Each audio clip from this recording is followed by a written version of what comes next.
Salut les amis, j'espère que vous avez la forme. C'est JV du Mare of Club. On se retrouve pour une petite update de marché. On va aller faire un tour comme d'habitude. On va voir ce qui s'est passé dans le club ces derniers temps. On va faire un petit tour du côté de la macro. Et puis comme d'habitude, on va aller faire un tour du côté des charts.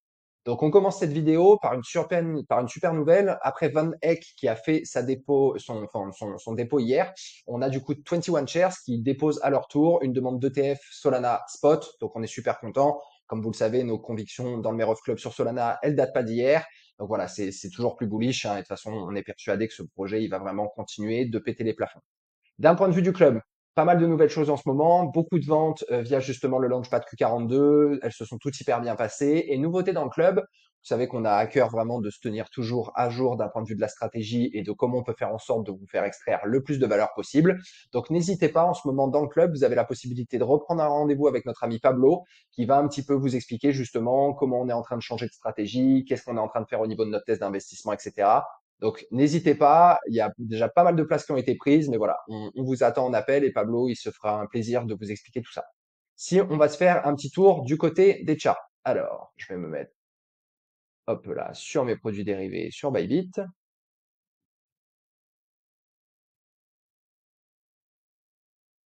Alors, on va commencer un gros point sur Bitcoin. Ça fait longtemps que j'en ai pas fait. Donc, pour le coup, si on prend un petit peu de recul, donc voilà, vous connaissez l'histoire, hein, phase d'accumulation, on sort de cette phase d'accumulation, on vient faire un petit pullback, envolée, approbation, donc première envolée jusqu'à à peu près 48 000 dollars, approbation des ETF, pseudo sell the news, rebond, et là, on est parti atteindre les 74 000 dollars dans la dernière poussée. Et depuis, bah voilà, hein, je pense que vous regardez de toute façon un petit peu les charts de votre côté, mais globalement, on est rentré un petit peu dans une phase de correction. Donc moi, ce que j'aurais bien aimé voir avec vous aujourd'hui, c'est un petit peu justement à quel type de correction on peut s'attendre pour potentiellement, voilà, savoir entre guillemets ce qui nous attend. Donc la plupart du temps, si on reprend un petit peu ce qu'on appelle l'héliotisme, vous savez que vous avez toujours des phases haussières qui sont suivies de phases de correction. Et souvent, une phase haussière, c'est trois poussées, deux phases correctives. Donc, vous voyez, vous avez vraiment une poussée, une correction, une poussée, une correction, une poussée. Vous avez ce qui s'appelle un principe de fractalité. C'est-à-dire que si vous regardez un mouvement sur du daily, par exemple, et que vous allez zoomer en une heure, eh ben, vous allez retrouver exactement les mêmes structures. La plupart du temps, les phases donc du coup de poussée sont en 5 sous-vagues, comme je vous l'ai montré là. Hein, donc 7 grandes sous-vagues pour être exactement la même chose si on zoome sur cette petite sous-vague. Donc pour le coup là, vous avez une poussée, une correction, une poussée, une correction, une poussée, une correction. Et après, généralement, on rentre dans les phases de correction, donc les jambes correctives, qui sont la plupart du temps en trois temps, A, B et C. Vous avez globalement deux types de corrections. Vous avez une correction qu'on va appeler flat, c'est-à-dire que vous avez une première correction, une poussée et une deuxième correction, une deuxième phase corrective, pardon, qui ne vient pas enfoncer la première correction. Donc ça, c'est ce qu'on appelle une correction flat. Vous avez une correction en zigzag, dans laquelle vous avez une première phase de descente, une reprise haussière, plus une deuxième phase de correction, mais qui cette fois vient en dessous de la première phase corrective. Donc dans laquelle on serait, nous, potentiellement sur Bitcoin. Si jamais on fait un petit zoom, qu'on vient se mettre un petit peu plus du côté du daily, normalement, ces sous-vagues, elles sont elles-mêmes décomposées. Donc quand vous êtes sur une correction en flat, le premier mouvement se fera en 3, en A, B, C. Vous aurez une correction en A, B, C et une troisième en A, B, C, D, E. C'est donc du 3, 3 et 5. Quand vous êtes sur une correction en zigzag, vous êtes plutôt sur du 5, donc ça veut dire que ça fait A, B, C, D, E, A, B, C pour la correction, et là vous avez encore une 5, A, B, C, D, E. Donc pour le coup, où est-ce qu'on en est sur Bitcoin? Parce que le scénario là nous dit que si jamais on vient faire une correction plutôt flat, logiquement on ne devrait pas enfoncer le point qu'on a fait aux alentours des 56 000 dollars, alors que si jamais on a une correction plus prononcée type zigzag, vous irez normalement plus bas. Pour le coup, si jamais on décompose un petit peu justement tous ces mouvements, qu'on vient plutôt d'un point de vue du 4 heures, hop là, donc moi je vous dis ce que je vois, hein, et ce qui pour moi vraiment fait sens d'un point de vue graphique. Donc moi sincèrement, je vois une 2, une 3, une 4, une 5. Donc dans ce cadre-là, ça fait qu'on serait plutôt dans un scénario en zigzag. C'est-à-dire que la deuxième phase corrective va très certainement enfoncer le point bas. Le premier point bas qu'on a fait qui est ici. Et en plus de ça, c'est vraiment quelque chose qui m'amène de la confluence parce qu'on est quand même toujours dans ce beau canal descendant. Et en fait, ça nous permettrait potentiellement donc faire notre 1, 2, 3, 4, 5, notre correction en ABC, A, B, C. Et derrière, on pourrait entamer du coup cette deuxième jambe baissière qui est censée aller plus bas que l'autre. Et d'un point de vue graphique, moi je trouve que c'est quand même pas mal parce que là on aurait fait une une 2, une 3 et il nous manquerait donc une 4. Et moi, je vois bien une 5 comme ça qui viendrait nous reprendre encore le bas de ce canal descendant, qui est vraiment une structure typique en ce qu'on appelle un bull flag, et qui du coup nous ferait quand même venir un petit peu plus bas que le point bas précédent. On s'était arrêté, comme je vous le disais, aux 56 000 dollars à peu près juste ici, 58 000 pardon. Donc moi, franchement, je vois bien une dernière poussée baissière pour faire encore plus de peur, parce que là quand même, le marché, voilà, ça fait à peu près 100 jours, je crois, qu'on est en phase de correction ou de latéralisation. Donc pour le coup, il y a quand même beaucoup de désintérêt au niveau des crypto-monnaies en ce moment. Donc ça pourrait être vraiment, à mon sens, un moyen de dégoûter encore plus de monde. On pourrait venir par ici. Ça nous permettrait en plus de ça de chasser toutes les liquidités qui sont là.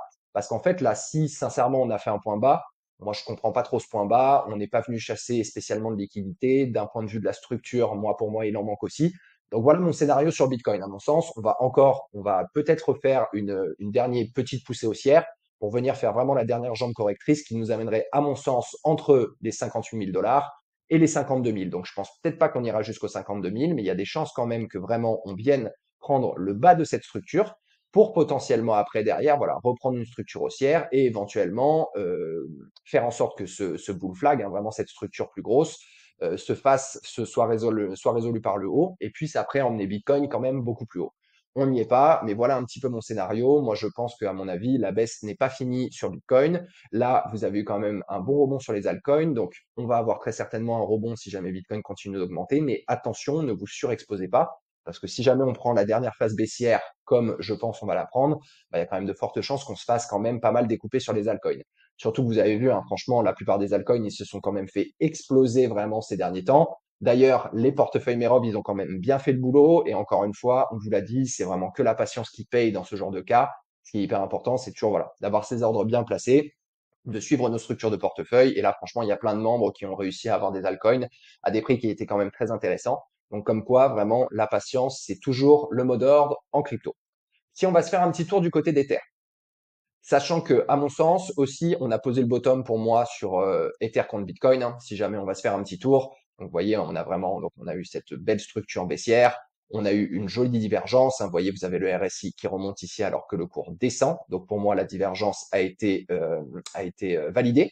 On est revenu faire un pump. On revient au-dessus de la ligne des 50. Donc, on reprend un momentum haussier, ce qui nous a permis de casser cette longue trendline qui faisait résistance sous laquelle on était depuis quand même un moment. Donc là, on est en train vraiment de mettre en place des structures par-dessus ça.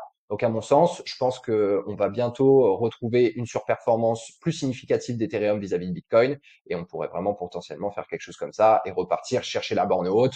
On va voir, hein, mais pour le coup, c'est quand même le scénario qui reste à privilégier. Donc hyper intéressant, on est hyper content parce que nous, ça fait quand même un moment qu'on a commencé justement à repasser de Bitcoin sur Ethereum pour aller chercher cette surperformance. Donc pour le coup, il me semble qu'on a commencé à pivoter à partir du début avril. Donc voilà, timing pas trop mauvais et on espère pour le coup que ça continue de partir dans le bon sens, mais ça a l'air d'être le cas. Pour reprendre sur Ethereum, du coup. Si on retourne sur Ethereum, bah voilà, pareil, hein, pour le coup, on a fait vraiment une grosse phase corrective. Moi, à mon sens, comme sur Bitcoin, ça reste à corréler, hein. Vous savez que Bitcoin, c'est vraiment le leader du marché. Donc, les mouvements sur Ethereum, Solana, etc., restent bien évidemment à corréler à ceux du Bitcoin. Et moi, pour le coup, pareil, au niveau un petit peu de ces structures, là, je pense qu'on est venu faire notre A, notre B, et il nous manque notre C. Donc, pour moi, un petit rebond. On ira chercher, à mon sens, cette zone de rechargement de short, donc cette zone OTE qui se trouve, vous savez, entre les 0,618 et les 0,786 de Fibonacci, pour, à mon sens, venir faire une dernière petite poussée haussière, juste là, venir dans cette zone qui nous permettrait de nous faire rejeter par le haut de ce canal pour potentiellement après vraiment faire la dernière vague baissière qui pourrait en plus de ça faire vraiment paniquer beaucoup de monde parce que quand cette trendline là va casser, tout le monde va dire allez ça y est Ethereum, on repart très très bas pour potentiellement après voilà avoir fini sa correction. Si c'est une correction en flat, on viendrait probablement rechercher le niveau des 2800 dollars qui sera vraiment une excellente opportunité d'entrée. Donc moi voilà, d'un point de vue potentiel scénario sur Ethereum, voilà vraiment je verrais bien ça. Dernière petite poussée pour venir prendre le haut du canal, on retourne dans la zone de rechargement de short, on vient faire vraiment nos deux derniers mouvements, nos 5 sous-temps de notre C, de notre A, B, C, qui viendrait faire potentiellement une correction flat ou repartir plus bas. Mais moi, pour le coup, ici, on est vraiment sur un point d'intérêt qui est très intéressant. Là, toute cette zone-là, là, sur la zone des 2800 dollars, globalement, ça sera une super zone d'entrée pour potentiellement après repartir. Donc voilà, sur Ethereum, on est toujours en plus de ça sous trendline au niveau du RSI. On est quand même sous 50 au niveau du RSI, donc un momentum plutôt baissier. On a eu une petite reprise du volume, notamment au niveau de l'approbation des ETF Ethereum, mais globalement, voilà, de nouveau, on a un volume descendant. Donc pour moi, on n'a pas fini la purge. Tout ça, ça reste bien évidemment à corréler à ce que va nous faire Bitcoin. On va aller faire un petit tour du côté de Solana, bien évidemment. Alors, le Sol qui nous a fait un joli pump du coup suite à l'annonce qu'il y a eu au niveau des demandes d'ETF par Van Eck et par 21 Shares. Donc globalement, voilà, on est vraiment aussi dans cette structure en triangle. Pareil, certainement une correction A, B, C. Pour le coup, moi, je pense plutôt qu'on va être dans une forme de zigzag, c'est-à-dire qu'on va, à mon sens, venir enfoncer ce point bas des 130 dollars, parce que si vous regardez justement d'un point de vue graphique, pour moi, on a une 2, une 3, une 4, une 5, une 1, 2, 3. 1, 2, 3, 4, et moi je verrais bien une 5 qui pourrait nous ramener franchement, à mon avis, même sous les 100 dollars, il y a quand même pas mal de liquidités à venir chasser en dessous sous cette trendline. Donc pour le coup, voilà, c'est très bullish qu'il y a en ce moment d'un point de vue fondamental, mais vous savez que les graphiques et le fondamental, des fois, vous avez quand même une certaine décorrélation. Donc à surveiller. Mais pour le coup, voilà, toujours très très bullish long terme, comme vous le savez, sur Solana.